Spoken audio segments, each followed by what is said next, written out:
Strong objection అధ్యక్ష. మేము ఇక్కడే ఉన్నాం అధ్యక్ష, వాళ్ళలాగా పారిపోలేదు. ఈ రోజు కూడా మేము స్పష్టంగా చెప్పడం జరిగింది, మా అభిప్రాయం బీఎస్సీలో చెప్పడం జరిగింది. ప్రజా సమస్యలపై వారు అనేక విషయాలను ప్రస్తావన తీసుకొచ్చినప్పుడు అన్ని విషయాల్లో కూడా డిస్కస్ చేయడానికి మా ప్రభుత్వం తరఫున మేము ఓపెన్గా ఉన్నాం. We are ready. ఎన్ని రోజులు అంటే అన్ని రోజులు ఈ సభ నడపడానికి ఎక్కడ కూడా వెనుకాడబోము. ఈరోజు ప్రత్యేక పరిస్థితుల్లో ఉన్న తరుణంలో ఒక పరంగా ఫ్లడ్స్ వచ్చినాయి, గణేష్ ఉత్సవాలు ఉన్న సందర్భము, వాటన్నిటిని కూడా దృష్టిలో పెట్టుకొని బీఎస్సీ నిర్ణయం తీసుకుంటుందని అభిప్రాయాన్ని వ్యక్తం చేశాం. కానీ వారు పారిపోతున్నప్పుడు వారు పారిపోయినారు అధ్యక్ష. ఇప్పుడు మేము పారిపోలేదు, ఇక్కడే ఉన్నాము, ఇక్కడే ఉంటాము, మళ్ళా కూడా వస్తాము, ప్రభుత్వంలో ఉంటాము. మీకు ప్రతి లేవనెత్తిన ప్రతి ప్రశ్నకు సమాధానం చెప్పే శక్తి ఉంది, యుక్తి ఉంది, తప్పకుండా చెప్తాం అధ్యక్ష. అధ్యక్ష, ఎల్ఏ మినిస్టర్ గారు మాకు మంచి మిత్రుడు అధ్యక్ష, మా జిల్లా. కానీ ఎల్ఏ మినిస్టర్ గారు చాలా తెలివిగా పదప్రయోగాలతో తప్పించుకునే ప్రయత్నం చేస్తున్నారు. ఈ రోజు రాత్రి రేపు హౌస్ వాయిదా ఇస్తారని మీకు తెలుసు, మాకు తెలుసు. ప్రభుత్వం పారిపోతుందా, ప్రతిపక్షం పారిపోతుందా ప్రజలు నిర్ణయిస్తారు అధ్యక్ష. మేము 15 రోజులు చర్చ జరగాలని మనస్ఫూర్తిగా సభా వేదికగా డిమాండ్ చేస్తున్నాము. పెట్టమని చెప్పి ప్రభుత్వాన్ని కోరుతున్నాము. సహజంగా ప్రభుత్వం ముందుకు వస్తుంది, ఎల్ఏ మినిస్టర్ గారే డిసైడ్ చేస్తారు అధ్యక్ష. ముఖ్యమంత్రి గారి కన్సల్టేషన్లో చేస్తారా చేయరా వారికి వదిలిపెడతాం అధ్యక్ష. ఇవాళ నేను 2-3 ప్రశ్నలు ప్రభుత్వాన్ని అడుగుతా ఉన్నా అధ్యక్ష. మొన్న నేను బీహార్లో కొన్ని పత్రికల్లో వచ్చిన ప్రకటనలు చూసిన అధ్యక్ష. తెలంగాణలో బీసీ రిజర్వేషన్లు అమలైపోయినాయని చెప్పి బీహార్లో ప్రకటనలు ఇచ్చారు. ఇదెక్కడ చూద్దాం అధ్యక్ష? అసలు ఇక్కడ రిజర్వేషన్ల గురించి ఇక్కడ చర్చ జరుగుతుంది. బీహార్లోనేమో ఎన్నికల ప్రకటనలు ముఖ్యమంత్రి గారు అట్లాగే డిప్యూటీ సీఎం గారు ఫోటో పెట్టి బీహార్లో మరి ఇక్కడి డబ్బంతా తెలంగాణ ప్రజల డబ్బు తీసుకుపోయి బీహార్లో పెడితే ఏమొస్తుందో మాకైతే తెలియదు అధ్యక్ష. మరి తీసుకుపోయి ప్రకటనలు అక్కడ ఇస్తా ఉన్నారు. మరి ఇక్కడ రిజర్వేషన్లు పాసే కాలేదు, పాస్ అయిపోయినట్టుగా మరి అక్కడ చెప్తా ఉంటే మాకు ఆశ్చర్యంగా ఉంది అధ్యక్ష.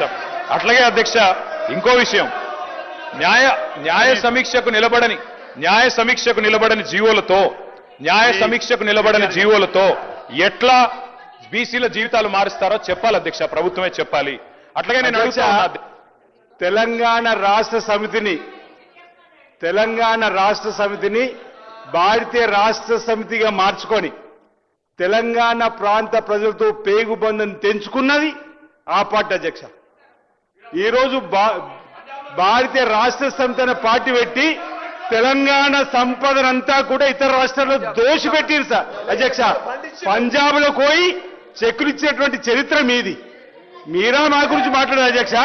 మహారాష్ట్రలో ఒక్కొక్క మీటింగ్ కోసం 100 కోట్లు ఖర్చు పెట్టి ఒక సర్పంచ్ కూడా గెలవని పరిస్థితి ఆ రోజు బీఆర్ఎస్ పార్టీ అధ్యక్ష. ఈరోజు తెలంగాణ అప్పుల కుప్ప రాష్ట్రంగా మారిందంటే మీ ఆలోచన వల్ల.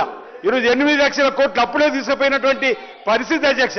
అప్పడంగా హిందీ రాష్ట్రాల్లో 1000 కోట్లతో భారతీయ రాష్ట్ర సమితికి సంబంధించినటువంటి వారు ఇక్కడి కార్యక్రమం అక్కడ అమలు చేసినట్టుగా చూపేటువంటి కార్యక్రమం చేసి ఈ రాష్ట్ర సంపదను లూటి చేసినటువంటి వీళ్ళ ఈరోజు మన గురించి మాట్లాడే అధ్యక్ష.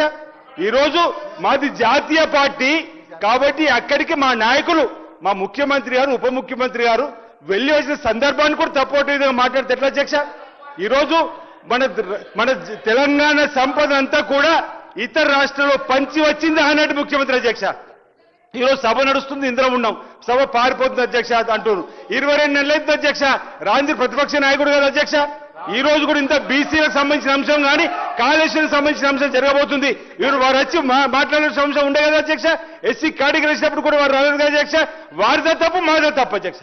ఈరోజు ప్రతిపక్ష నాయకుడు ఉండి సభకు రాకుండా ఫామ్ హౌస్ ఉన్నటువంటి వారి వైఖరి చూస్తున్న ప్రజలు, ఈరోజు మేము ఈరోజు అసెంబ్లీ నుండి చేస్తున్న కార్యక్రమం కూడా ప్రజలు చూస్తున్నారు అధ్యక్ష.